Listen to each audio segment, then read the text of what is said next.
Istanbul is Turkey's largest city. It's the heart of Turkey's business and cultural life. The country's largest port and home to more than 12 million people.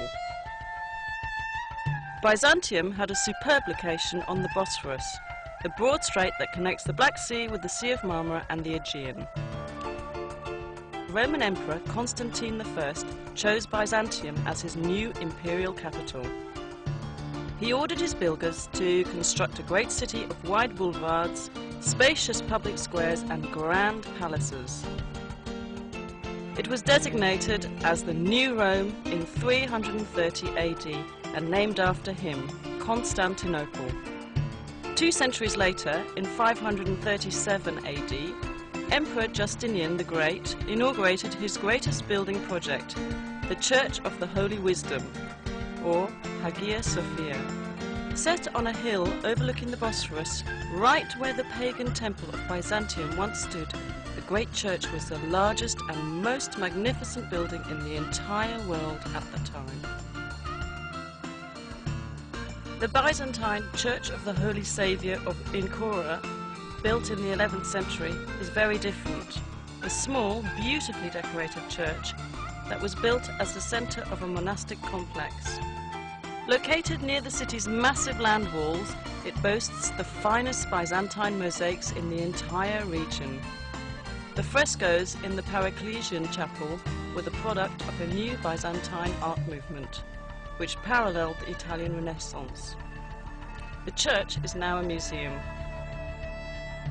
Near Hagia Sophia was the city's hippodrome, a place for public games, tournaments, chariot races and special events. Along its spina, or central dividing line, are the great relics of the past. An Egyptian granite obelisk brought by ship from the Nile. A bronze serpentine column, once topped by 3 serpent heads. The column of Constantine, which in Byzantine times was covered in plates of gleaming bronze. The armies of Sultan Mehmet II conquered the imperial city in 1453, putting an end to the Byzantine Empire. The Ottoman sultans beautified their new capital, constructing great buildings that rivaled those of the Byzantines. The Blue Mosque, built by Sultan Ahmet I in 1616, was set next to Hagia Sophia so that people could compare the 2 artistic achievements.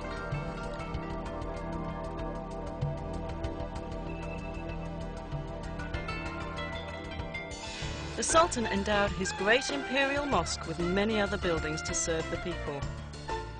Fountains, a health clinic, a soup kitchen for the poor, a Turkish bath, a theological seminary, living quarters, shops and storehouses. Topkapi Palace, known as the Seraglio to Europeans, was the home of the imperial family and the centre of the empire's government. Constructed between 1465 and 1478, it was expanded and modified dozens of times over the next 4 centuries. It is a beautiful, livable place of gardens, pavilions and sumptuous royal chambers. Many of them are decorated with priceless Turkish tiles. The most popular section of Topkapi is the Imperial Harem, legendary for its luxury, romance and intrigue. Mozart wrote his famous opera, The Abduction from the Seraglio, about it, and many other artists have let their imaginations fly with visions of what went on there. Located on major trade routes, Istanbul has always been an important commercial city. The Grand Bazaar, with its 4,000 shops, is among the world's most fascinating markets. It's truly a small city in itself.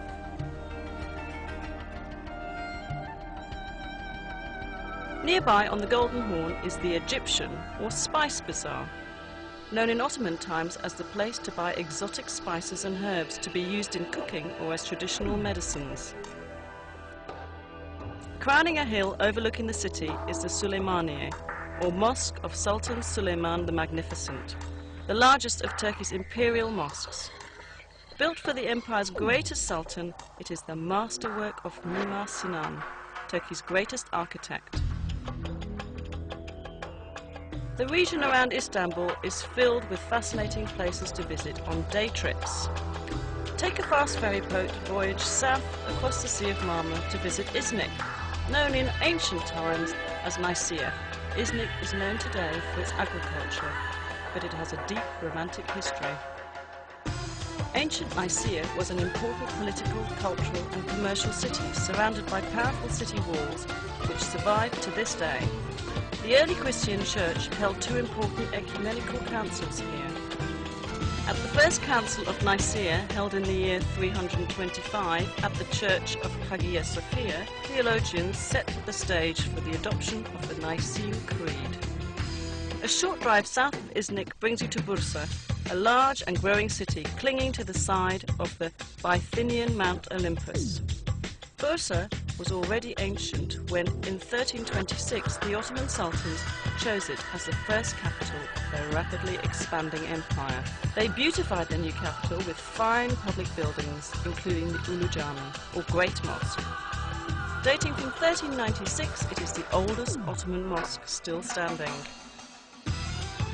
A quarter century later, the Green Mosque was built. Its style is different from that of the Arab-influenced Ulu Jami. The Green Mosque and neighbouring buildings, a royal tomb, a theological seminary and a soup kitchen for the poor, give us a glimpse of what Ottoman architecture would achieve during the coming centuries.